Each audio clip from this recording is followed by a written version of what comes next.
All right, welcome here to Husker Online Headlines. Sean Callahan, Steve Sipple. It is Super Bowl week and lots of former Husker flavor in the Super Bowl itself. And Sip, let's just get right into it as we hit on the Super Bowl. Let's bring in another former Husker who was in the Super Bowl coaching last year with the Cincinnati Bengals, Nebraska Football Hall of Fame quarterback, the last Nebraska offensive player to be named a Conference Player of the Year, Zach Taylor, joining us on Husker Headlines. Zach, it looks like you're somewhere warm. We appreciate you taking a few minutes to join us.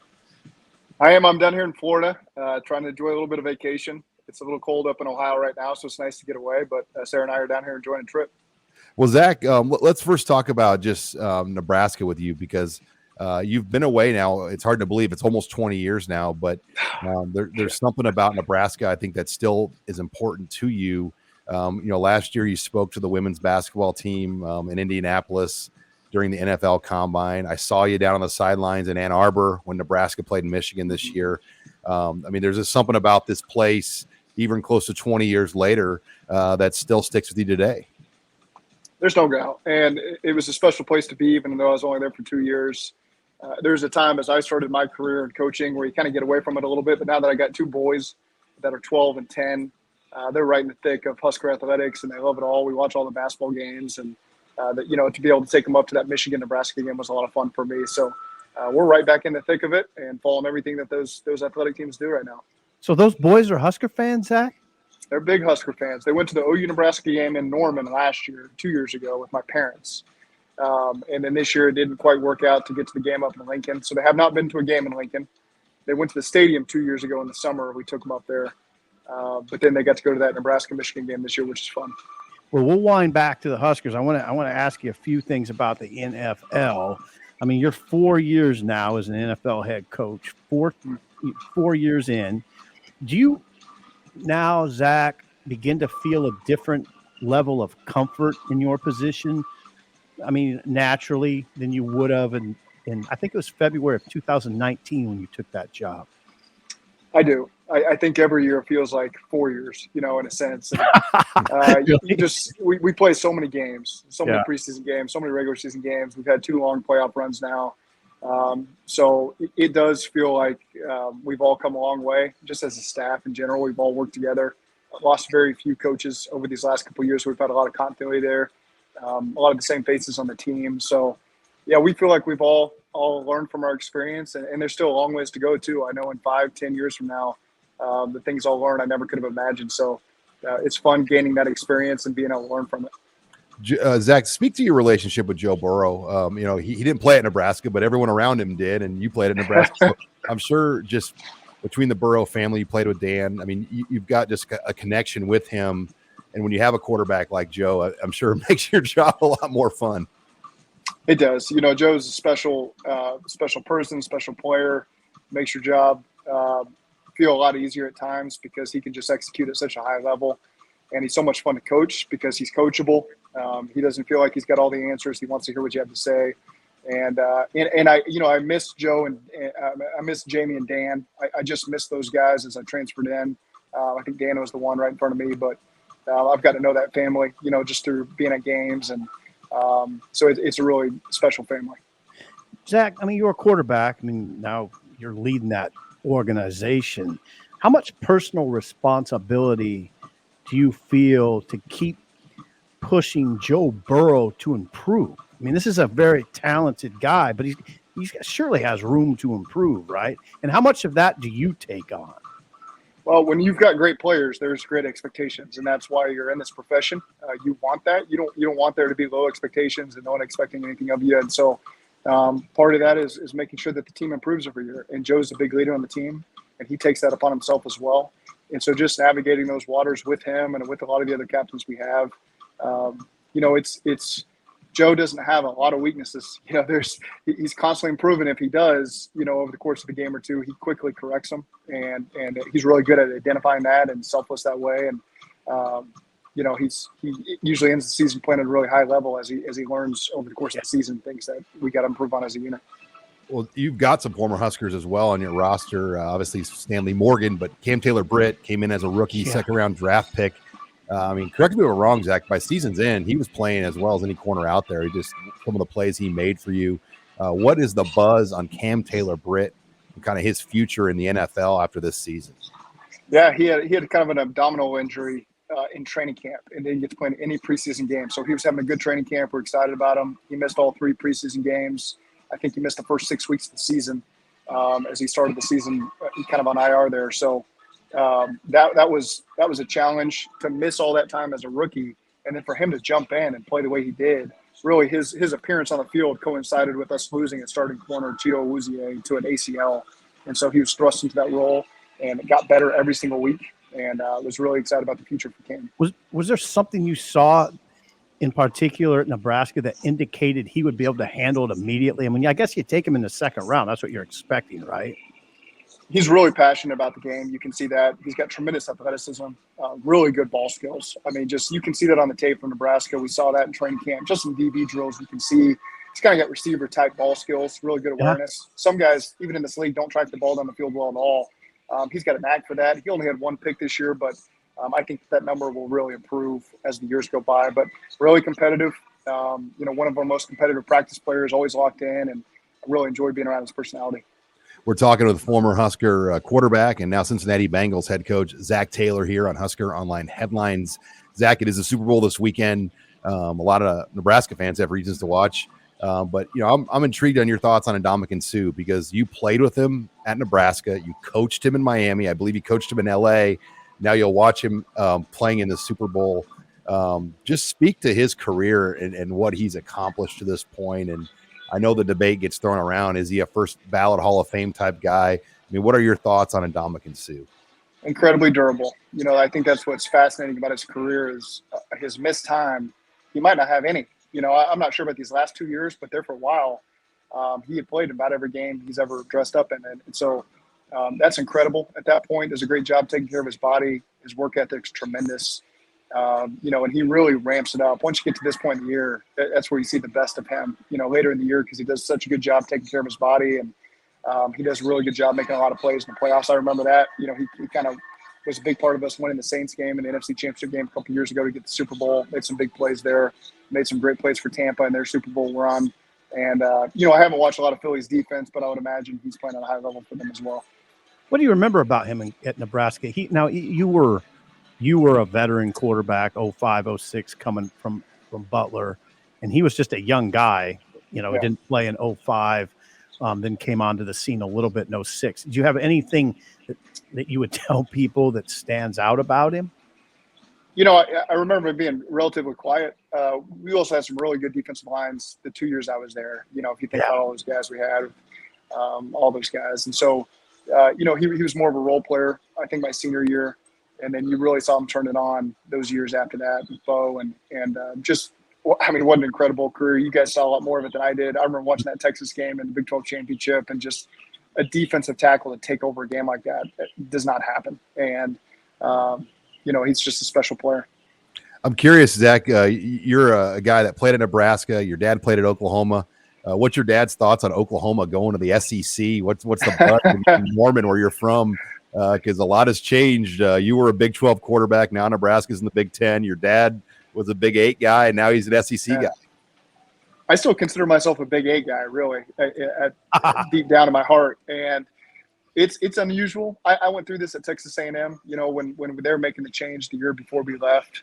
And I do remember a comment from a lifelong Aggie fan there saying, I'm just tired of going to some of these other places we've been visiting for these road games. It would be exciting to go to Knoxville and exciting to go to Oxford, exciting to go to all these places. And as a fan, that's just a unique experience that you can't replicate. And so I understand that part of it. It'll be strange to watch OU in Texas battling with Georgia and Florida and all these teams. But I'm just coming to you just got to accept it. The landscape's changing. You can be old school and have all those thoughts that it's bad for the game. You just accept it and move forward, and it's going to be the new normal with all these teams playing in different conferences. And I think it'll be fun to watch UCLA play at Wisconsin on a Saturday afternoon. I'll watch that game. And so I think it's fascinating to see the different conference alignments, and it's fun for football. Zach, you're 39, right? 39. 39. Yeah, I had to think about that, but yeah, you're right. Still pretty young. And obviously you're clearly now cut out to coach the NFL. It looks very natural. We watch you. But does coaching in college ever cross your mind? I mean, can I ask No, you a question? no, no, no. They're going to have to carry me out of here in a casket. Is that right? Yeah, I love it. Just specifically in Cincinnati. It's a really good fit for my family and myself.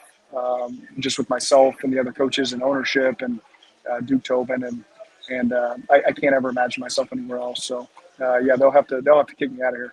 Well, and something too, Zach, I know that a lot of pro guys say it's attractive about the pros is you guys get a true off season. Like, if you're coaching at Nebraska or Oklahoma or someone, you're getting ready for junior days in March and you're texting guys, DMing guys, doing all the, like Matt Rule's in Phoenix tonight at an NIL fundraiser.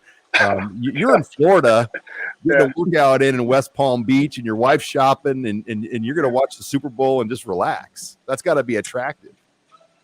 That part's good, but the season is a grind. You start late July and like us, we finished, in late January, and there's not a game off. There's no, man, we're going to roll these guys on Sunday afternoon.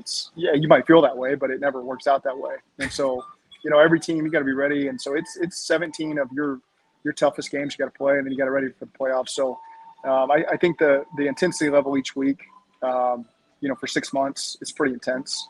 Not that it isn't in college. There's plenty of people that do with them as well. But the offseason, I think, is an advantage of the NFL. There's still work to be done, but I don't really look at my phone that much. There's not a lot of texts or calls that I got to return immediately, and I know that's a big difference in college. Zach, it's interesting what you just said, that they would have to carry you out of Cincinnati in a casket. You love that job so much. Yeah. What is it about the city, and maybe expand on what it is about the organization that why has it been such a good fit for you in your estimation? Same values that I grew up with in Norman and spent time in Lincoln and Kansas, and the people are Midwestern people. I always thought I was from the Midwest. I've learned I'm not. This is the Midwest where I live now. You guys are in the Plains region, as I've come to accept. Okay. But the people are just very down to earth, hardworking, really good people, treat their neighbors the right way. That's very much how the Brown and Blackburn family is with me. It's just share values, constant communication, very much in alignment. I know that that's a special thing to have in this league. It's not always that way. And so I don't take it for granted, and I just really enjoyed, and my family's really happy here as well. And Zach, obviously Nebraska hired a coach from the NFL and Matt Rule. What do you know about Matt Rule? Have you ever had a chance to speak with Coach Rule, during your time in the NFL? No, I really don't know him. And a big part of the coming into it process is saying the right things and doing the right things. And it seems like he's passed all those tests at this point, and then you just got to start playing the games. What do you now? So you will watch the Super Bowl? I don't know. My wife keeps asking me. It's still a little fresh for me. They're going to be showing highlights of our game, and I'm sure that I'll have it on, and my sons will watch it. But to say I'm really excited to turn on the Super Bowl on Sunday, I can't say that with confidence. Yeah, I understand. What do you think of the matchup, I guess? I mean, do you have it? I mean, I'm not asking for a prediction, but, I mean, a feel for this matchup? The only time I've watched Philly live was in the championship game. They played right before us, and so you're trying to kill time in the locker room, and that's really the only time I've watched them from start to finish. I've had some crossover tape with their offense that I've watched as we're getting ready for an opponent's defense. I don't think I've watched one snap of their defense. So I know some of the names of the players, but that's the unique thing about the Super Bowl. It's cross conference. And so you probably haven't seen any footage of the crossover offense or defense that you're going to go against until you get ready for the Super Bowl. Whereas playing Kansas City in the AFC Championship game, we played them many, many times. And so we kind of knew what to expect. But the Super Bowl is a whole different animal. You're getting ready for 2 weeks on a team that you really have had a limited information on. Zach, well, I'll tell you one thing about Philly. They have 70 sacks. I did know that. I did know that. I remember seeing when they traded for Robert Quinn. And, they've had these D tackles and D ends there for 10 years now. And those guys have been playing at a high level. Brandon Graham and all these guys. And we played them 2 years ago. We tied them during the COVID year with no fans in the stadium. And they've just had a good defense ever since. And their offensive line has always been one of the top in the NFL. So as I get talking to them, more of the players, come to my mind of who they got and who's coaching them. And they've done a great job this year. Well, what is a Super Bowl week like, Zach? I mean, you went through it as a head coach, just going in for a week. I mean, you were part of a some big bowl games like a Cotton Bowl, but obviously the Super Bowl much bigger. I mean, what's a week like going on a road trip like that on a stage like the Super Bowl? It's 2 weeks. So the first day you spend on the logistics. The first Monday and Tuesday are more logistical stuff to get the family situated, the players and coaches situated, because they got a lot of questions that way. We game planned like we normally would for the next 3 days. I remember by Friday night being exhausted that first week just because of the excitement, the preparation, the logistical stuff you go through. We took a day off during the weekend, and then you travel. I think these teams traveled on Sunday. You do the media stuff on Monday. They'll have a day off on Tuesday. And then Wednesday, Thursday, Friday, it's a normal week. So Wednesday's face downs, Thursday's third down, Friday's red zone, and then Saturday they'll have a walkthrough and get ready for it. But you try to stay locked in. I've seen a lot of the media coverage this week. I didn't even realize how much media coverage there was because you're so much in your own bubble. You're practicing, you're meeting, you're not turning on the TV. You're really oblivious to a lot of it unless you're face-to-face doing an interview. And then, Sunday night comes around and The Rock stands out there at midfield before kickoff for 10 minutes unexpectedly. And you're wondering what the heck is going on. He kind of gave a big 10-minute speech, right, as our team was lined up for kickoff. And I'm thinking, what is happening right now? So you just want to play the game, get to that moment as quickly as possible. But there's a lot of excitement involved in it too.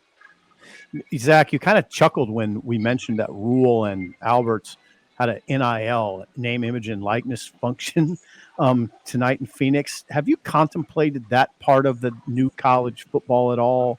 And what do you have any thoughts on it? Maybe I'm old school. I liked the way that it was for me. I never took that money from the video game. It was an honor to play college football and get a scholarship. And I understand that I'm in a minority. And so you just got to embrace what's going on right now. That's the way it is. And it's a challenge, I'm sure, for these coaching staffs it's free agency. You got to raise money to pay players. And at the last second, they could go somewhere else. I know the transfer thing. I was just talking to a college coach the other day, and the transfers, I guess, don't sign. You guys would know more about that than I do. They just show up in class. Is that correct? And yep. You pray that they show up and sit in their first class, and then they're part of your team. Yep. That part is just that's wild to me. It's a whole different element. So yeah. I don't know much. I don't research much on it. I see some of the mainstream stories about kids getting paid a lot of money. I'm sure not everywhere's like that, and it's fascinating to see how it's evolving. Does your scouting department or the NFL scouting departments, do they dig into NIL a little bit more and just kind of want to understand, if certain guys are getting lots of money? Because I got to think it's becoming more part of the process. Like, man, this guy's already getting this, in college, and just to kind of get a feel for each situation you're possibly going to draft. I mean, when did that become legal? When did they start doing that? June will be the 2-year anniversary. Okay. So I don't remember it being a big topic of conversation last year during the scouting process, which we start to get involved in now. Maybe this year it'll see more of it. I haven't asked that question, but we start those meetings here in about a week, and they go all the way through the draft. So I'm sure in some of the players' bios, it'll mention what he got, and it'll be interesting to see how that factors in. I don't know yet. Well, Zach, we really appreciate the time. Just all of us here follow you closely and really have a ton of respect for what you've accomplished as a coach. And I know there's a lot of Zach Taylor fans still here around the state of Nebraska.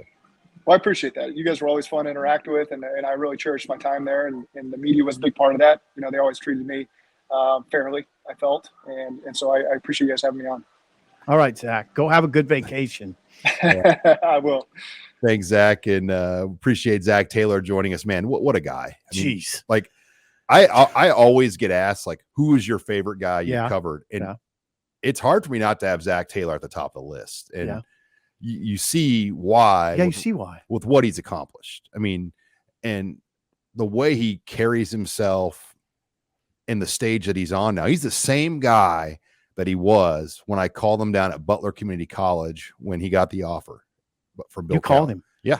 You were on that story. In fact, Jeremy Crabtree. That's right, you were. Well, Jeremy Crabtree and I worked together at Rivals at that point.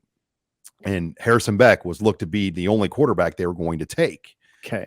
And Jeremy's like, hey, this is pre-Twitter. You couldn't tweet out offers. And so you had to actually call people and truly confirm it. And he's like, Nebraska's just, I think they're going to offer this guy. You better check with them. And I'm like, they are? They got this other kid named Harrison Beck. And lo and behold, Zach gets the offer from Jay Norvell. And Jay Norvell went down to Butler. And he said, I interviewed him like I was, signing a free agent quarterback for the Raiders. Is that right? And he goes, when I talked to Zach at that age, I'm like, I knew this guy could play for Bill Callahan. He carried himself like a guy that we would have signed with the Raiders. And lo and behold, he comes in, and it's hard to believe he's still the last offensive player at Nebraska to be named a conference player of the year. 2006. Amir Abdullah wasn't a conference player of the year.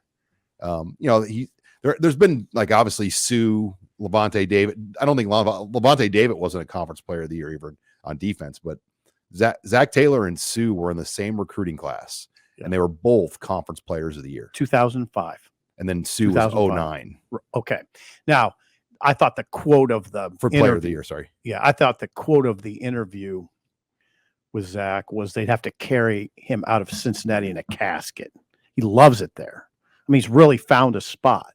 So I take it that's the Sipple column or article coming out of this. Yeah, probably. I mean, he's not looking to get out to go to college, to a college program. Look how relaxed and happy he looked.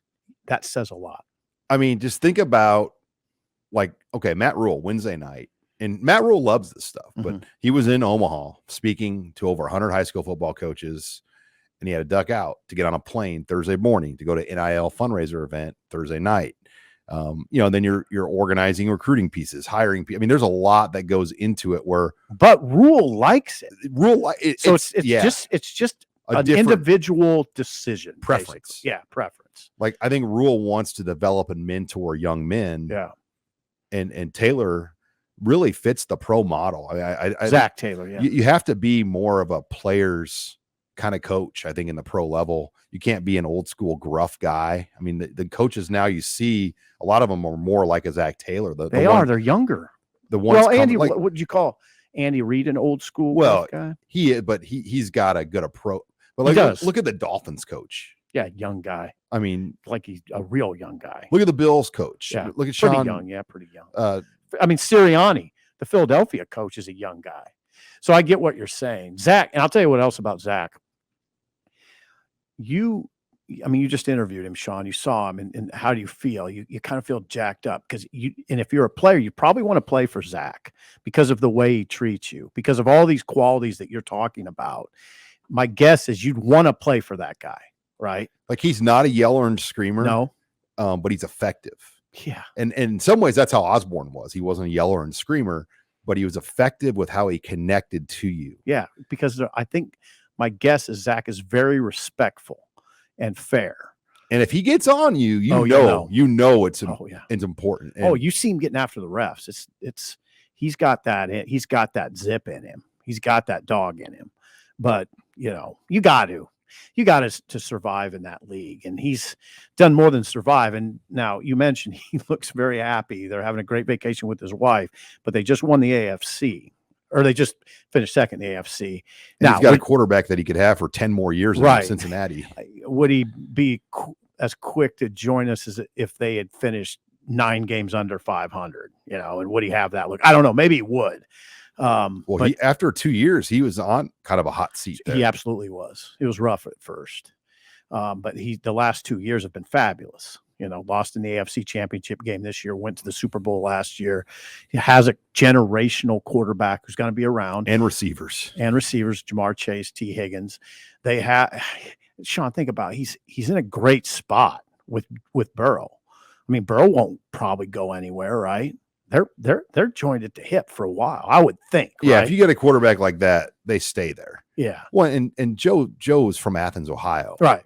So it's a perfect fit to be in Cincinnati. Yeah, they're in a good spot. I mean, with his family and Jimmy goes to, I'm sure they go to everything. Oh, yeah. Yeah. It's amazing. They got a good situation going.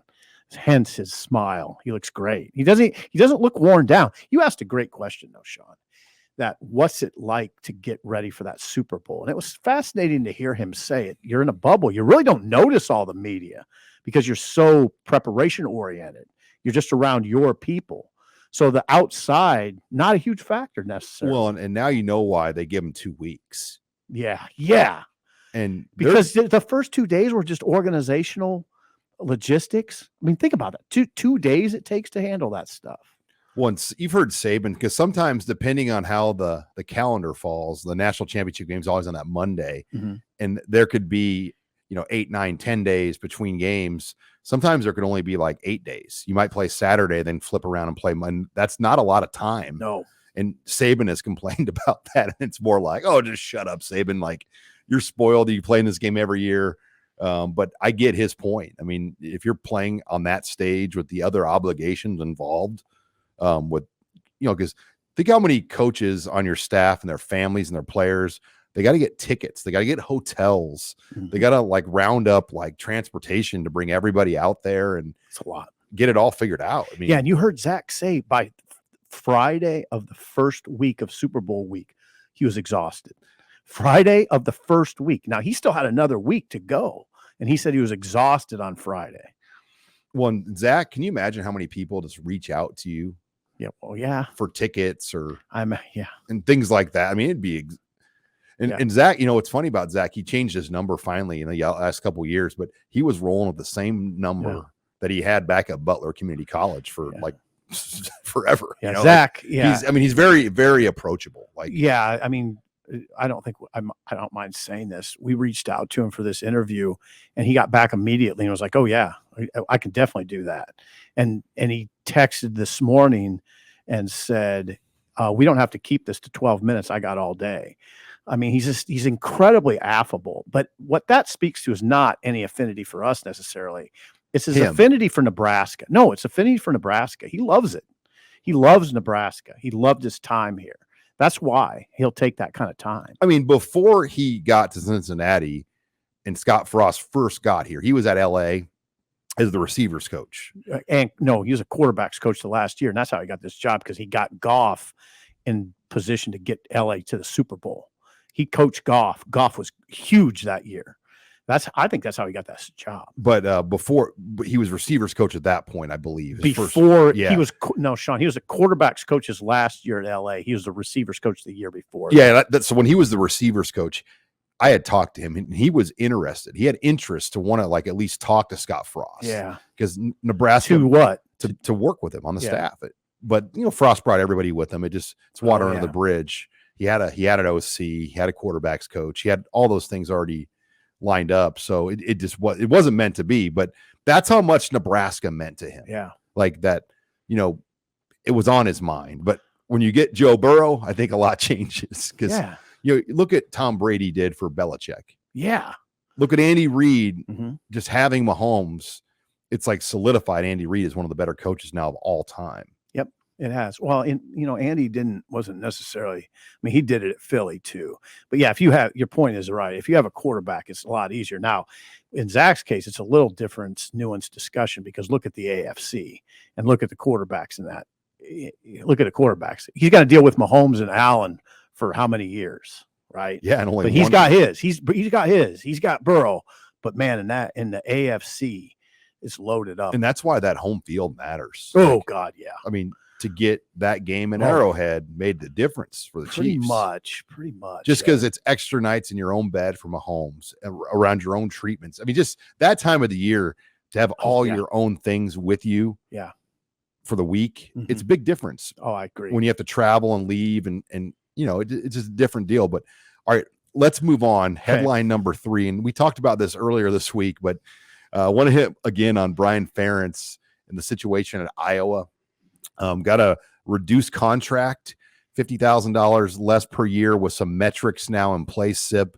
But, it's been a lightning rod discussion. And, for obvious reasons, Iowa didn't have a great year offensively, one of the worst years they've had under Kirk Ferentz. They still really could have won the Big Ten West, though, all things considered. What is your take on just the blowback all this Brian Ferentz stuff has gotten this week at Iowa City? Well, it's a really interesting conversation. It's a layered conversation. When you say they had one of the worst offenses in Kirk Ferentz's years there, which has been since 1999, it was the worst. In fact, Iowa averaged 251.6 yards, Sean. That's the Big Ten's lowest mark in that period since 1999. Not just Iowa's lowest output. That's any team in the Big Ten. He survived. The other stat that's remarkable is that is that Bryant Ferentz, so he's been the OC there, Sean, since 2017. In that period, Iowa's average finish for total offense has been 107th nationally, never been higher than 87th. Okay. He still has his job. We all can be very cynical about this and say he still has his job, Sip, because his dad's the coach. There's a little more to it than that. There, in that period, that same period since 2017, they've never won fewer than 8 games and twice won 10. Okay. Now, the COVID year, they only played 8 and they won 6 in a row to end. They've had success, right? Almost despite having no offense at times. This year was the worst it's been because their offensive line was not even close to representable of what they've had in the past. And that's their forte. Yeah, their offensive line was bad. And the running backs weren't great either. The running backs were just okay. They were really banged up at receiver too. And so I'm sure, I'm trying to think like Kirk Ferentz. What would he say? He'd say, well, we were substandard up front. We were really banged up at receiver to the point where we were playing Sam Laporta, tight end at receiver. Didn't have the quarterback they Well, yeah, needed. Keegan Johnson pretty much just Didn't play. opted out to redshirt to transfer, and that was their best receiver. Probably, yeah. So they didn't have much. Now, so it's They still needed to recruit a quarterback. yeah. Like, I mean, now they got one. I mean, the Petrus run nearly got Brian Ferentz run. I mean, It did, except like I say, Sean, oftentimes, and we've experienced it here, you can't just, what I've learned is you can't just say, okay, their offensive coordinator's the problem. The quarterback was a problem. They weren't very good up front. They're banged up at receiver. It's hard to, when it goes this bad, it's usually you're not just pointing to one thing. They were deficient in a lot of areas. And what Kirk has decided is they're not deficient at offensive coordinator, apparently. That's what he's saying. But man, yeah, it's a hot button topic, big time. Well, fascinating. If his name was Brian Sipple, yeah, he'd be out. Would he still be coaching? I think he'd be out. The guy that I think about during this conversation a lot is Phil Parker, their defensive coordinator. Think what he's had to deal with. I mean, it puts a lot of pressure on your defense and special teams. And then you can swing that conversation this way, Sean. Think about this. Their offense has been miserable, even though they've played high-level defense, which means they're getting the ball a lot. They're getting the ball in good position a lot, and they still can't do anything. They still average 17.9 points a game, even though their defense is putting them in prime positions a lot, right? It's fascinating. It is a really interesting situation. It will be interesting because I do think Cade McNamara, you're going to see a big jump this year with that offense. And Eric All. Because the mobility that he brings. Yeah, McNamara's pretty mobile. Slippery enough. Yeah, he's pretty mobile. And that was the issue with Petrus. He couldn't move. I mean, he was playing in cement blocks. Pretty much, yes, Sean, he was. So they're getting Cade McNamara and also Eric All, who's a great tight end, and a couple offensive linemen out of the portal. So they're, we'll see what happens. And I don't know what their schedule crossover draw is, but I don't either. This will be the last year of the presumed divisions too. So a lot will change for programs like Iowa when the West goes away. Yeah, it will. Because at least the West kind of like gave you like something to kind of hang your hat on, like we can't beat Ohio State, but we won the West. Right. And that's going to go away. That dynamic. And that's a really interesting thing. I mean, we got so ingrained here of saying, well, you're not going to win the Big Ten probably, but yeah, like you say, maybe we can win the West. Now what? Well, Nebraska never won the West. They won it was the leaders division, I believe. Right. Now what? Now you handle this stuff. You pay attention to it more closely than I do. Are we talking about pods now? Yeah. And so if it was just Nebraska's choice, like what's going to happen is you're going to get a 3-team pod. Okay. And, if Nebraska could pick their 3 teams, it'd be Iowa, Wisconsin, Minnesota. Would there be divisions still? No, I don't. I think you're going to see the 2 highest ranked teams play. But here's my issue with this, and tell me how I'm not wrong here. do you really want a situation where Ohio State and Michigan might have to play back-to-back weeks? And that was always my issue with legends and leaders. Right. That never happened though. Right. But it could have happened where it could happen. You play that game back-to-back weeks. Oh, I can't believe that too many people. I mean, would Michigan fans or Ohio State fans want that? Well, to an extent, Osborne had to deal with that a couple of times, having to play Oklahoma in the bowl game after he just beat them. One time for sure. Yeah. Because they lost to Missouri. Right. And, and it was an odd circumstance in that Nebraska played a regular season game after they had beaten Oklahoma, and they lost to Missouri. If I'm remembering that right. Yeah, Don Bryant, in his book, he goes, I was the one that had to deliver the news to Osborne that they'd be rematching Oklahoma in the Orange Bowl. It was not pretty. And he goes, I felt like I just read a prisoner his death sentence. Yeah, it was a bummer. Because I think Osborne knew Oklahoma had more talent. Right. They put it together for one Saturday. And we've talked about that in a playoff now, you can pull off one win, but the playoff bracket, right? The talent wins. Oh, you're so right. So what you're referring to is you expand the playoff and you might win one game, upset somebody, or like just TCU got Michigan. Yeah. But then you have to keep playing tough teams, and it's probably not going to work. On less prep time. Yeah. Oh, yeah. Yeah. I mean, you give Boise State a month, they beat Adrian Peterson in Oklahoma. Mm-hmm. But you give Boise State a week to play another game like that, they're probably not going to win. Right. I mean, that was back in the day. But yeah, just that element of college football. But yeah, so back to the pods. Yeah. So what will probably though end up happening is an LA team is going to be paired with Nebraska. So Iowa, I think Iowa's a lock to stay. So you think it'd be Iowa, USC or UCLA. And honestly, I think UCLA is the one that Nebraska has more history with. They do. And so that would make don't know if that matters or not. But do we know if Oregon and Washington or Stanford and Cal are out of it yet? I mean, that could still happen. Yeah, so that would change a lot of this discussion if they added 2 or 4 more teams to the conference. So with pods, you can't win a pod, right? So yeah, the division, you're not going to be finished first place in the division starting in 2020. You won't be able to get your division championship rings. Right. Starting in 2024, that conversation goes by the wayside. We're all going to have to adjust to that. But yeah, Nebraska, though, will get an LA team. I think that's almost a given today. So. But here's how it will work. You have 3 guaranteed pod games. Okay. And then the other 6 conference games will rotate. And it's a perfect deal for a 16-team conference. So over a 4-year period, you will play everybody in 4 years, and you will play in every stadium. Yeah, that is good. That's good. So it's better because right now, like Nebraska's only played at Indiana one time. That's fine. I'm just saying, like they've played at Maryland one time. They played. Right. That's fine. It's kind of imbalanced because of the way they have to do it. And what's thrown off the East-West is Indiana and Purdue have to play each other every year. Yeah. So it takes away opportunities for Indiana to play another Western team because of that Purdue lock. See, the challenge for the powers that be will be putting teams in pods that, where there's not a big advantage for a certain team, right? Like Ohio State and Michigan they have to be in the same pod. Yeah, those are the kind of questions that are going to come up. Michigan State and Michigan have to be in the same pod.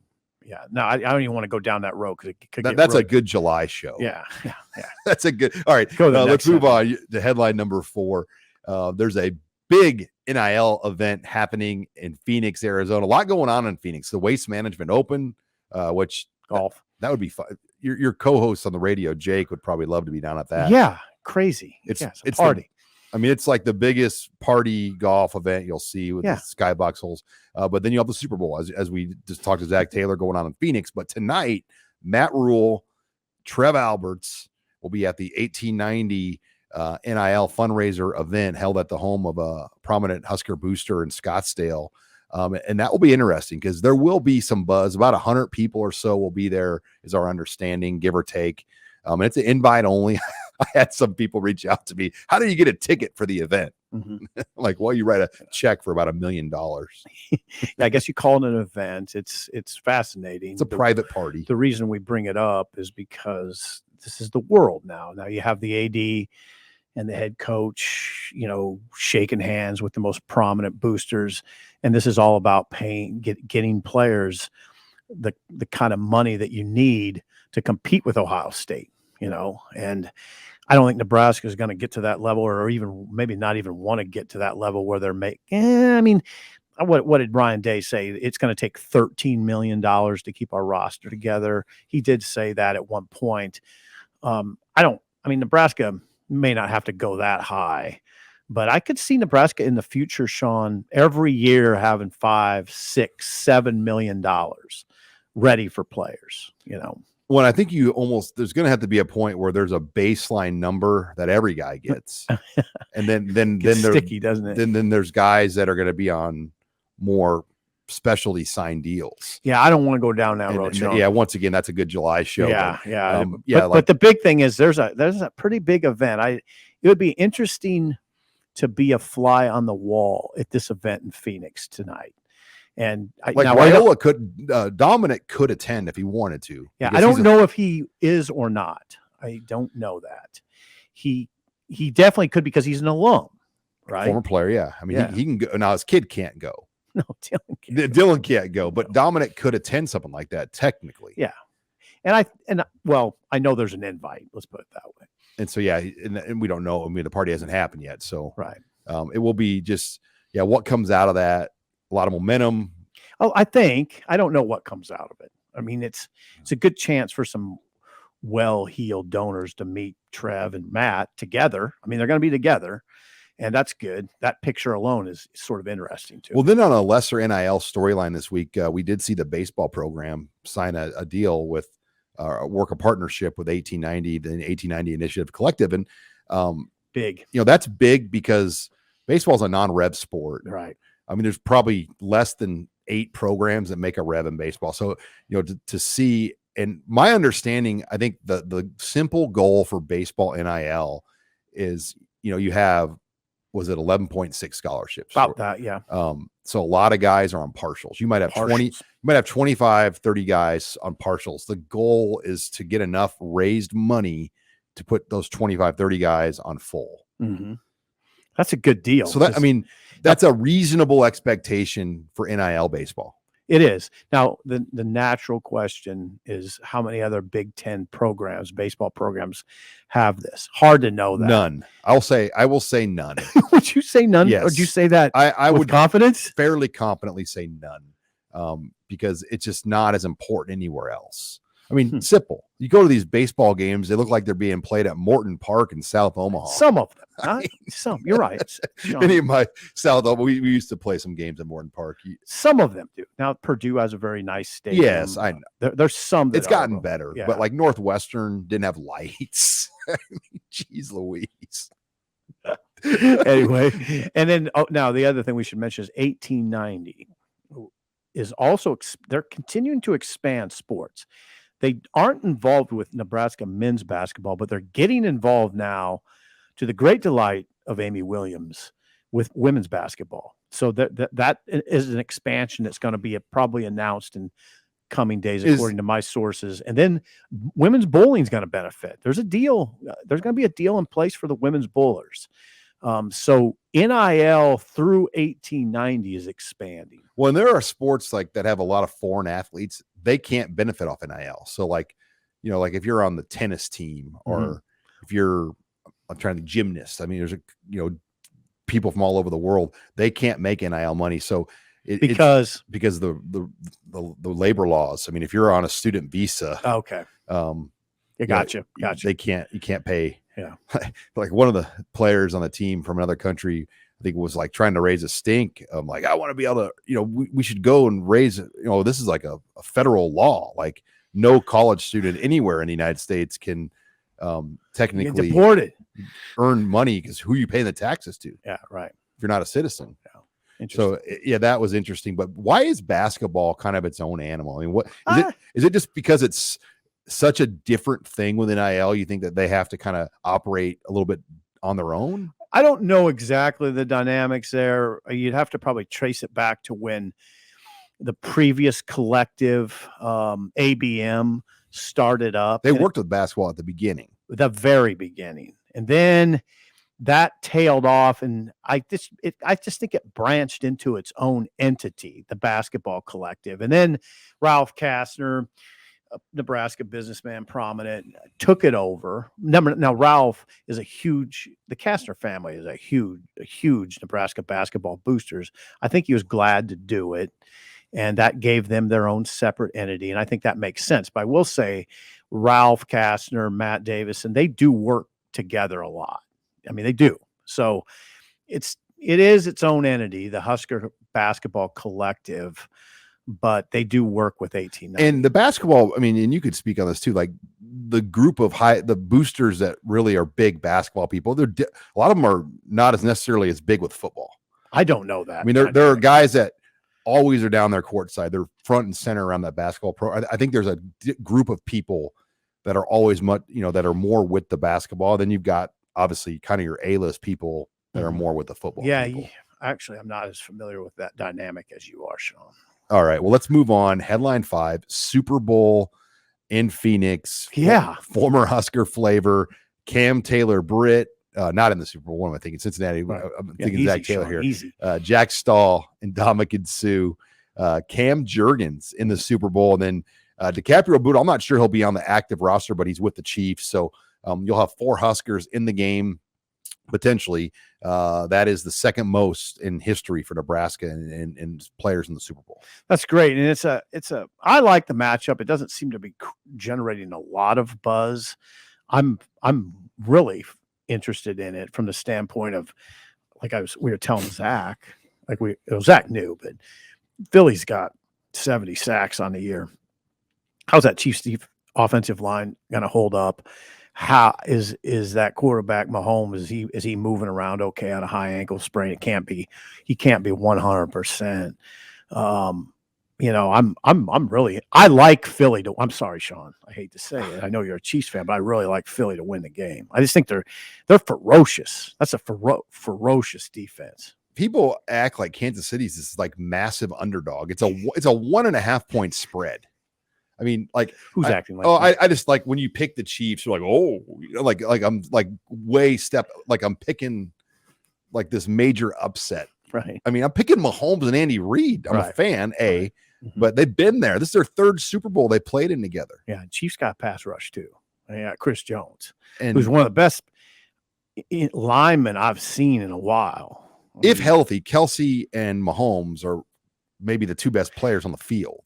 Yeah, I got to be careful, by the way, with Chris Jones saying he's the best defensive lineman I've seen in a while. I mean, he had one of the record year. Yeah, he did. Now thank you. 15.5 sacks, I think. And in the AFC Championship game, it seemed almost unstoppable late in that game.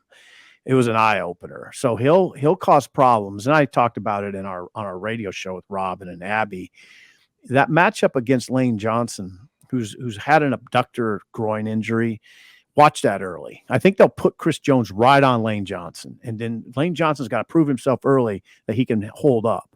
That's one matchup to watch. Isn't it fascinating, the 4 Huskers in this game as we look at them, their stories and their paths, how different each one is? Yeah. I mean, Ndamukong Suh is a Hall of Famer. I think he could be. First ballot maybe. Or second. I mean. Here's the deal with that, Sean. It's pretty simple to me.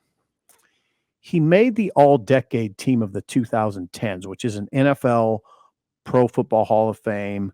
Prelude kind of. Yeah, well, that's who names the team. And throughout the 80s, 90s, and et cetera, only 7 players that have been all-decade haven't made the Hall of Fame. Some haven't been eligible, but 7. That's it. If you make that all-decade, what I'm trying to say here is if you make the NFL all-decade team, an all-decade team, you're almost guaranteed to go into the Hall of Fame. And he made it. Suh made it. Well, and his all-pro stat or his Pro Bowl and all-pro numbers would 5 Pro Bowl. I think 5 Pro Bowls. Yeah. And I think the competition for his position as well. I don't know how many other guys are in his age group. You know, Aaron Donald's younger than him, but he's a Hall of Famer. Oh, yeah, he's valid. We know that right now. Yeah. But like he is up there as in his generation. And I know college doesn't count into this, but his college stuff he'll be in the College Football Hall of Fame. We know that. Yeah, Suh, and the fact he's made Super Bowls plural helps. And in the last Super Bowl, he was a major factor. He had a sack and a half, was in the backfield This a is lot. his third one. Yeah, it's his third one. And he was an impact player when Tampa won it. Impact. Now, and I imagine, well, we'll see what kind of impact he has on Sunday. Well, I think his time in Detroit, unfortunately, did hurt him, kind of like Matthew Stafford. When you played for such a poor franchise, you're not on TV very much. Right. I mean, Thanksgiving, that's about it. Yeah. I mean, but how many Lions games, other than maybe when they play like the Bears or something, are not even that? I mean, are on here very often. No. So, but then you look at like Jack Stahl. Like when Jack Stahl left here in 2020, and I remember him at his pro day at his shirt off running. I mean, he wasn't in the combine. I don't think anybody ever like, oh yeah, we'll be covering Jack Stoll's in a Super Bowl. No, I didn't. I mean, it's pretty remarkable what he's done too. And he's been a starter. And now he's second string, but he plays a lot.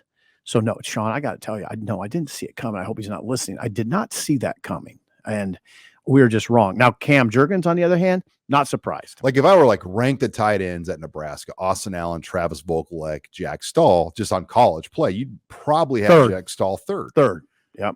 But he kind of fell between a coaching change and, other things too. So his career kind of was clouded and he got hurt his final year.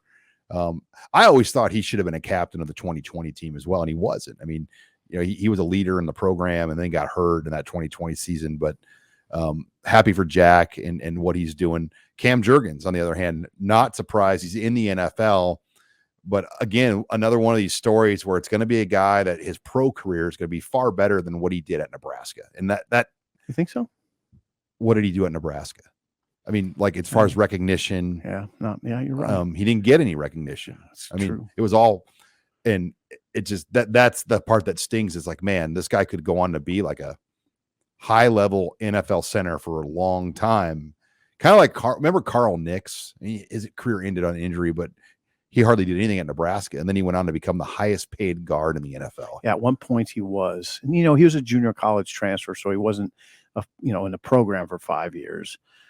He's a starter, but you're right. Yeah, people don't think about Carl Nix very often when they consider the all-time best Nebraska lineman. He doesn't get considered. Only here for a cup of coffee. Incognito's the same way. He was great here, but the way it ended, I mean, throwing a desk through Bill Callahan's trophy case in his office, hasn't been back very often. Yeah. I would like to see Richie come back. Yeah, Richie was an incredible player. I mean, incredible lineman. One of the most dominating linemen I've seen.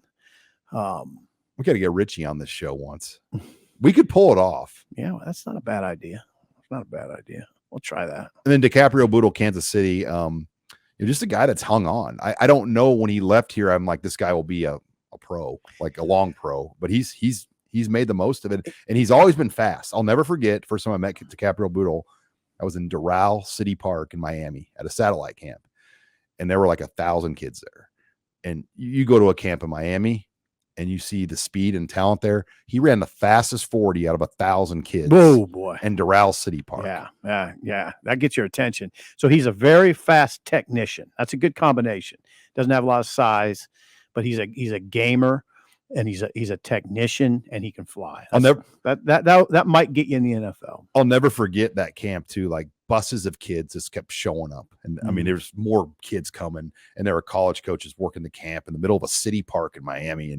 And some of those kids weren't wearing football shoes, I bet. Oh yeah. It was just unreal. But DiCaprio, his brother Dwight's in the program. I always found this fascinating too. His other brother played for UNO when the Mavericks had a football team. So all three of the Boodle brothers played their college football in Nebraska. How about that? That's amazing.